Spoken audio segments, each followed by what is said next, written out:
Hey friends, my name is Steve Guttenberg. This is the Audiophiliac Daily Show, and the guy you're looking at, he is Alex Sterling, and we are in his newly improved, wonderful studio, Precision Sound in New York City. Wow, what a change since the last time I was here about 2 years ago. Yes, thank you so much for coming, Steve. It's nice to see you here. It's a brand new space. It's just on the heels of a 3-year construction project, and Wow.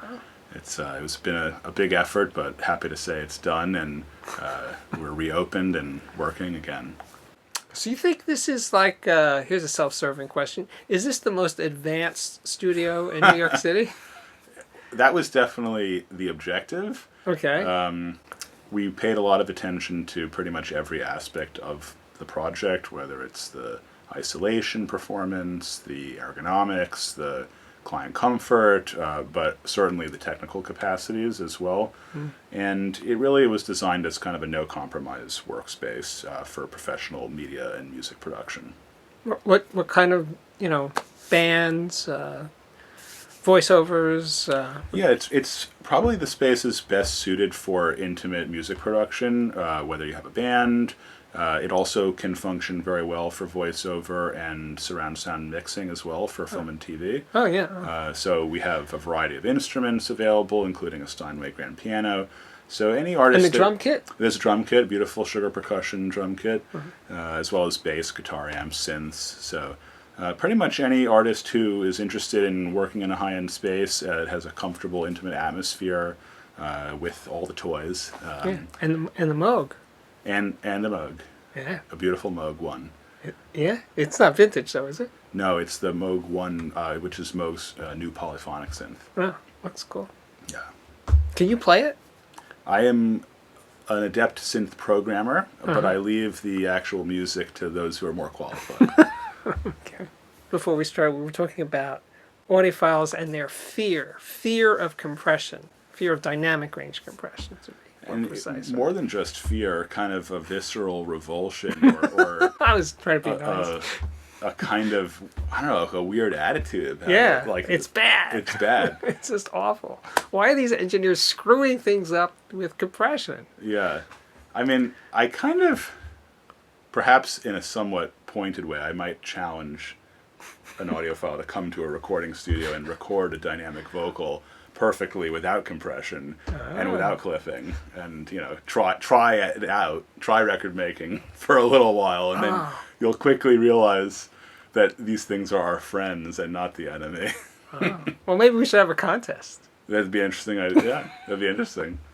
I mean, the concept of compression perhaps offends some people because it is a distortion to the input. It is not a true representation of the input. But one could also say that the input is not necessarily what the ear wants to hear or is used to hearing. So microphones hear in a very different way than our ears do. And a lot of the processing that I have to do, whether it's equalization or dynamics, is actually to adapt the source to be something that is more compatible with the ear. And oftentimes, as I was saying earlier, you have to put a microphone in a position that, let's say a snare drum. In order to get a good sounding snare drum, the way we want to hear it, you have to put the microphone pretty close to the drum, but that's actually not what the drum sounds like. So we have to go through all these manipulations to change the sound of the capture to make it sound more like the actual drum. But if we put the microphone 3 feet away, it would have all sorts of other problems. Cymbal bleed, the sound of the guitar amp next to it, So we do things for a purpose. It's not just because we hate dynamics and we want to. We're on a mission to remove dynamics. Piss off audiophiles. Yes. Well, my response always would be, Mr. Audiophile or Ms. Audiophile, all of your favorite music is compressed. Yes. It's not like your stuff that you like for somehow escaped and it's purely the actual dynamics. Yes. And that's why you like it. No, the music that you already like is compressed. I think what they're reacting to they make it a less poking fun at them, is that I think it's the over compression. And it's just been so extreme in this century, in the 20, it just is just much more than it used to be. And I think the different increasing amount is what gets people pissed. Well, there's also two different things to talk about when we talk about compression. There is the compression of individual sounds to control the specific element's dynamic range, or to change the sort of presence and weight of the sound, density, you could think. And then there is limiting for mastering. What I think people are most familiar with is the concept of the loudness wars, where the actual average level of recordings has increased steadily since the beginning of recording music. That thankfully has started to ease off a little bit now that we have a different way of distributing music, and the streaming services do something called loudness normalization, which actually penalizes excessively loud content with attenuation. So the benefits of chasing that perceptual increase in loudness have diminished now. But I think that's the much more offensive thing, because that, as an operator and someone who's mastered countless recordings, when there is definitely a sonic degradation after a certain threshold of dynamic range reduction, and it's most audible when you're doing it on a mix.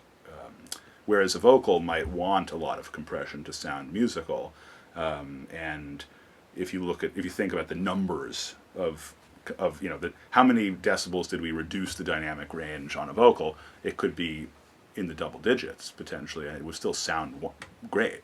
But if you did double digit compression or limiting on a mix, then it would definitely sound like trash. Okay. And before we started, you played the speakers behind me, the ATCs. Yes. And beyond them being they look cool and they sounded really good, what you did to install them is pretty over the top. Yes. So really everything about Precision Sound was designed to be as no compromise as possible. The concept of the space is to be the ultimate environment for music and sound production in New York City. And with that in mind, the most important thing in a recording studio, aside from the coffee maker and the sofa, is the speakers. It's not you? I'm expendable. The speakers, though, they are not expendable. Oh.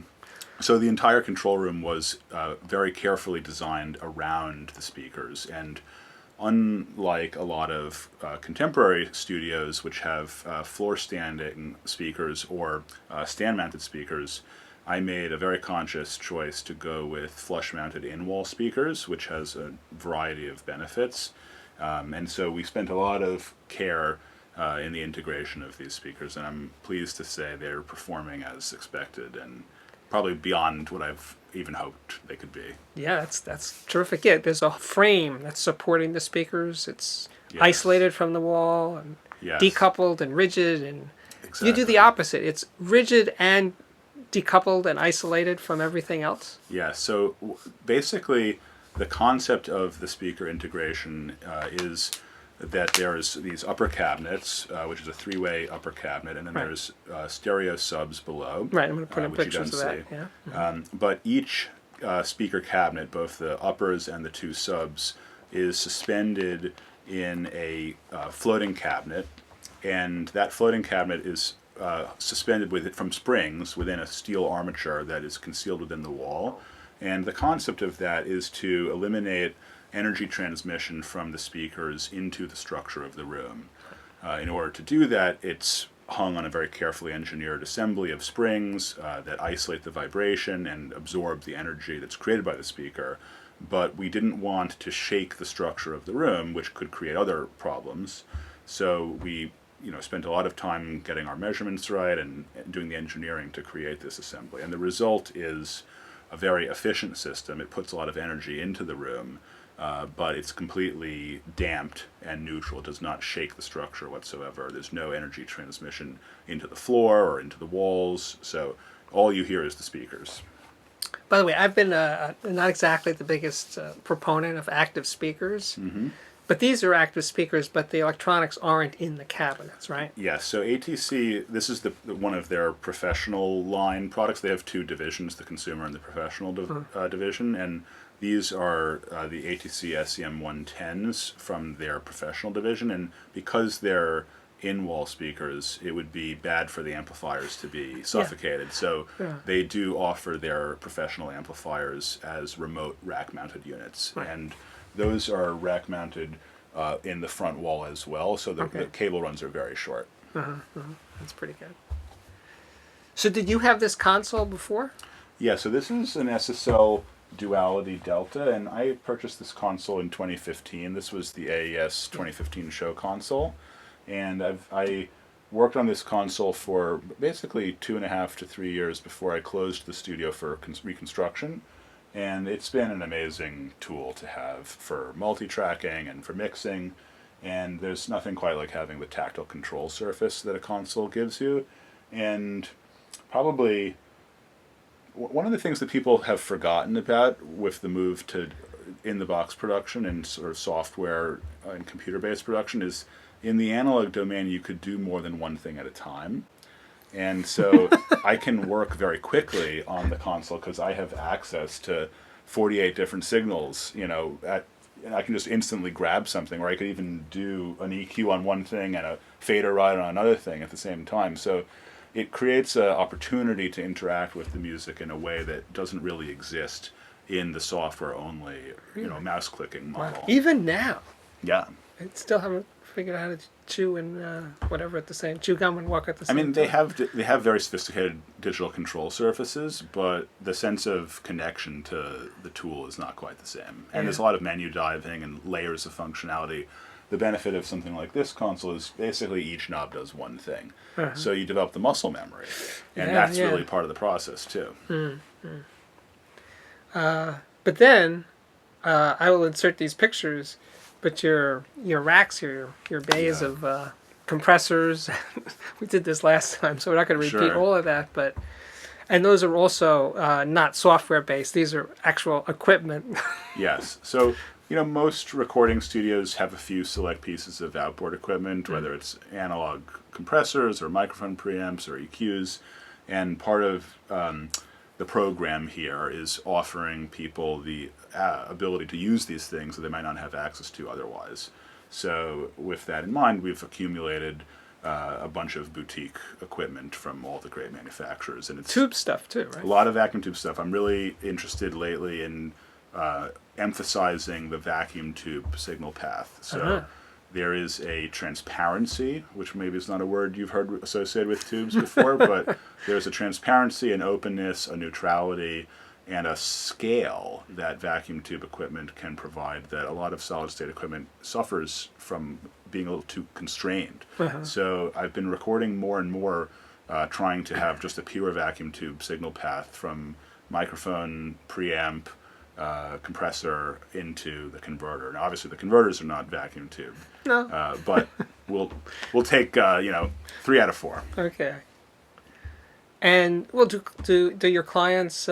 You think they're going to want high res? What is your what are your options there? Sure. Well, it depends on really the kind of content that we're producing. So in most audio production, we are already recording at high res. Certainly, we're doing 24-bit or now increasingly 32-bit floating point recording, where converters permit that.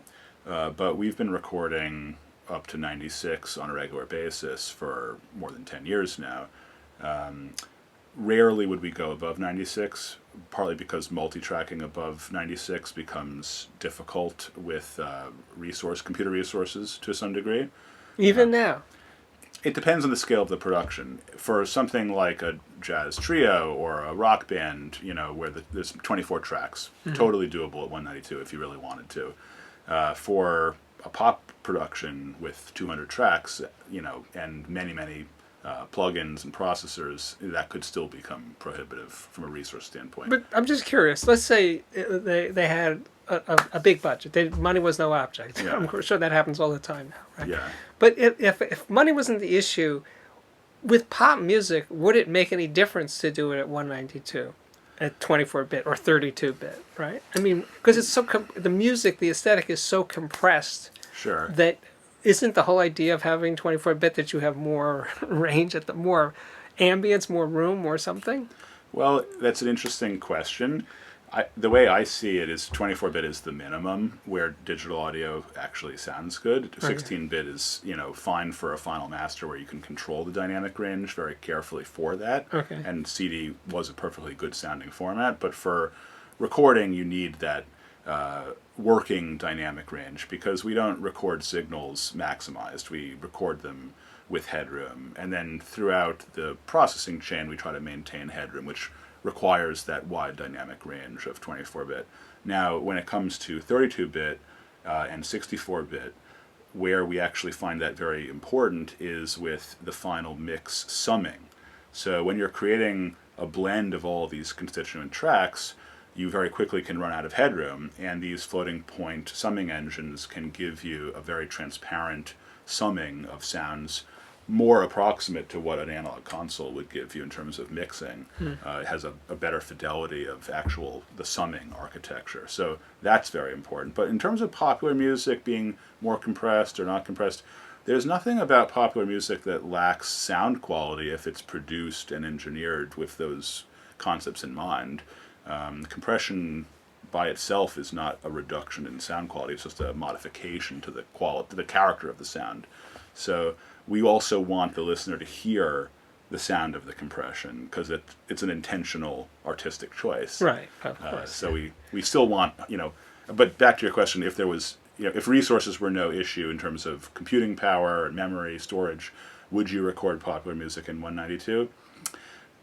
I don't know if that music is something that requires that, whereas something that's maybe an orchestral recording or something that has a lot of low-level detail and has a very resolved ambience, and that's more critical. Maybe that's more important.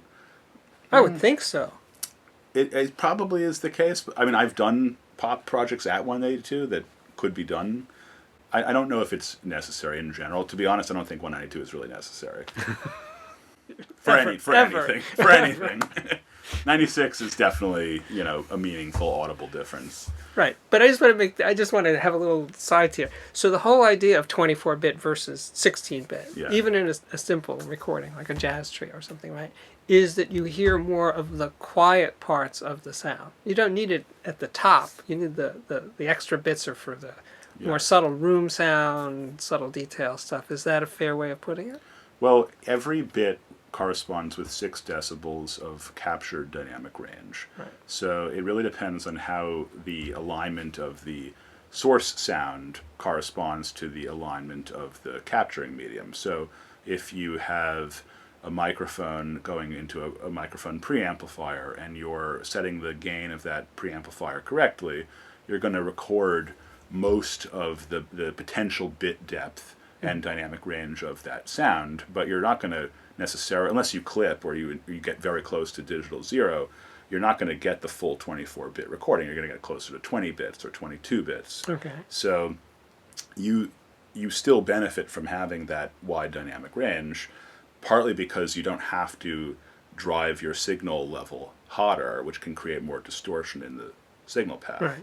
So by having more dynamic range in general, you can actually run your system a little bit quieter without losing potential resolution in the low-level detail. And you were talking about, I think we did this before we started recording here, is about your DACs?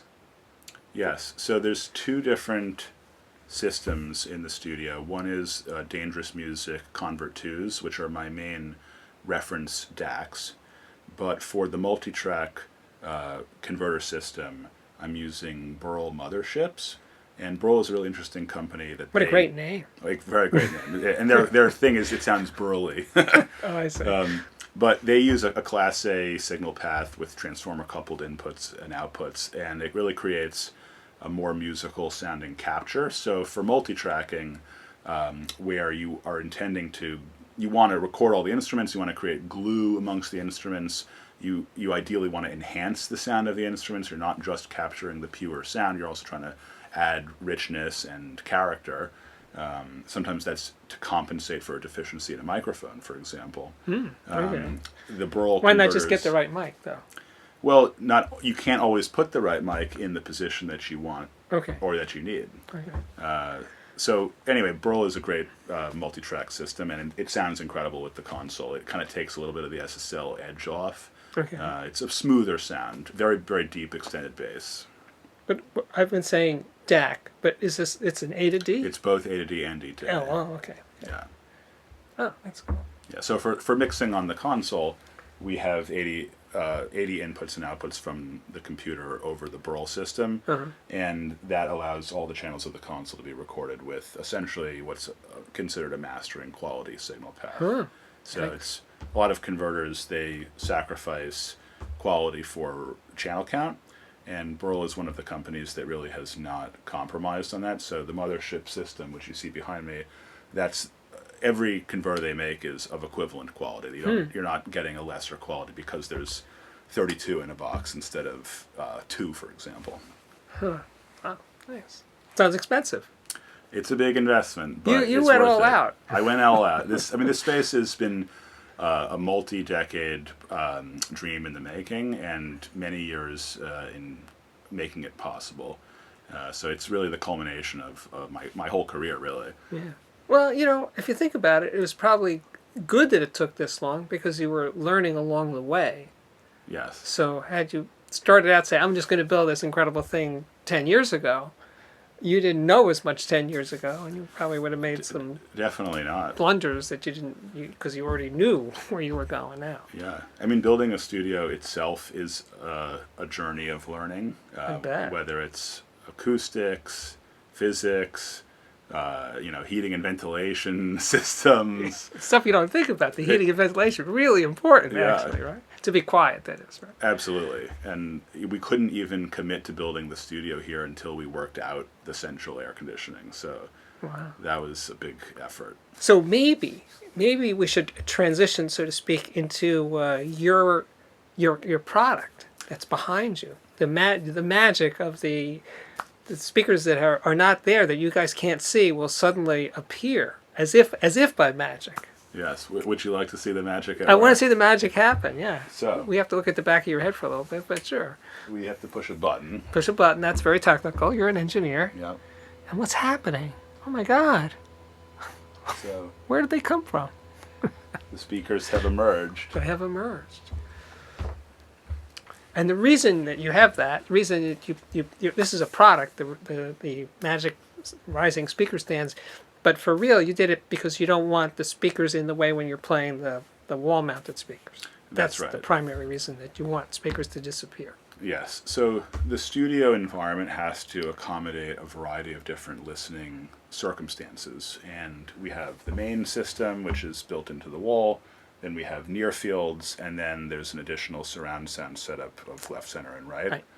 And in order to accommodate all of these different systems in limited space and with the geometry of their configuration, I really wanted to make sure that no one system was compromising the other systems. Okay. And what is very common in big studios that have main speakers and then near fields is the near fields are sitting on the console in the way of the throw of the mains, and it compromises the sound quality of the mains. So with this in mind, I wanted to find a solution, and in order to do that, height motorization was the natural outcome. Height motorization. Yes. Did you come up with that yourself? No.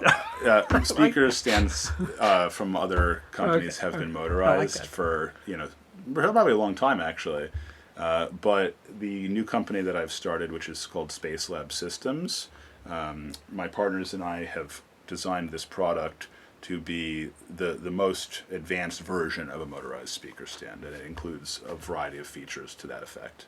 Oh, that's great. And they're very quiet. I was very impressed to see that they don't make noises particularly. I mean, you can hear it, but it's not like a grinding. No, it's just a It's subtle. a beautiful sound, actually. I like it. I like the sound. Oh, beautiful sound. It's Okay, a beautiful great. sound. You're an audiophile. Should I record it? Should I Yeah. send you a recording I think of that'd it? be good. I can impress my friends. Yeah, that's pretty neat. So that's a commercial product, and that's going to be on your website, or it's going to have its own? So the new company will have its own website. We're at the time of this discussion. We're probably about 4 or 5 weeks away from launching Okay. the product. So there'll be information. The company is called Space Lab Systems, and the website is spacelab.systems. I think we've done it. Nice. My name's Steve Guttenberg. This is the Audiophiliac Daily Show. My guest today is Alex at Precision Sound, and this has been a lot of fun. Thank you. Thank you, Steve.